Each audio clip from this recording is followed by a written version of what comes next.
एक समय की बात है। एक बार गौतम बुद्ध अपने कुछ भिक्षुओं के साथ भिक्षाटन के लिए किसी गांव की तरफ जा रहे थे। तभी अचानक बुद्ध के पांव में कांटा लग जाता है। कांटा इतना तीक्ष्ण था कि चुभते ही रक्त की धार निकलने लगी। बुद्ध के भिक्षु ने रक्त को रोकने के लिए एक कपड़ा फाड़कर बुद्ध के पैर पर बांध दिया। इस दृश्य को पास खड़े लोग देख रहे थे, जो कि बुद्ध से ईर्ष्या करते थे।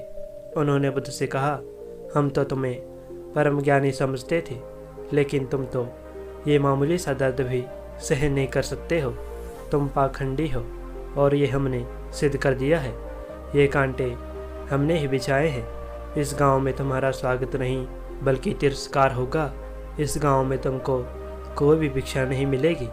बुद्ध ने उन लोगों से अनुरोध किया कि कृपया करके उन्हें इस गांव से भिक्षा लेने की अनुमति दे दें। बुद्ध के श्रद्धालुओं ने बुद्ध का उपहास बनाते हुए कहा कि अगर तुम्हें भिक्षाटन के लिए इस गांव में आना है तो तुम्हें अपने रक्त की बलिदानी देनी होगी। तुम्हें इस कांटों भरे रास्ते से गुजरना होगा।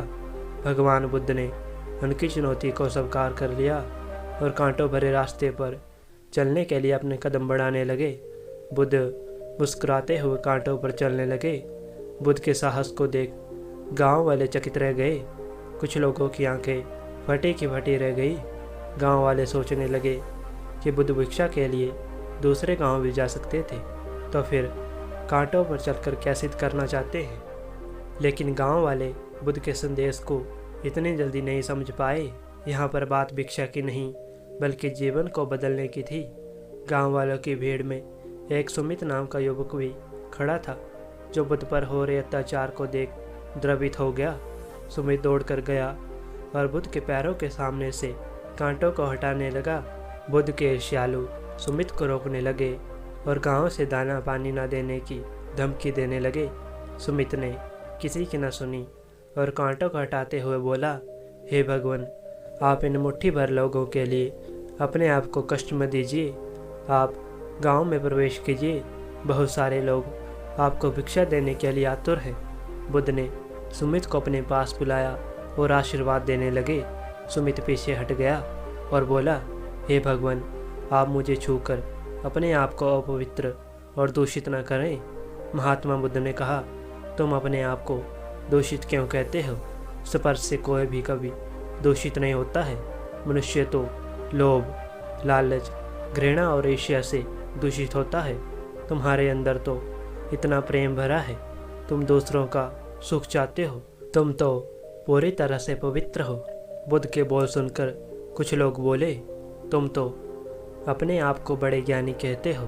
तुमको जाति का कोई भी ज्ञान नहीं है। तुम एक पाखंडी हो।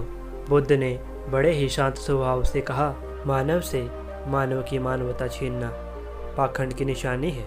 मुझे पाखंडी बोलकर यदि आपको संतोष मिलता है तो मेरे लिए दुख का कोई भी विषय नहीं है। यह सुनकर कुछ लोग बुद्ध पर बरस पड़े।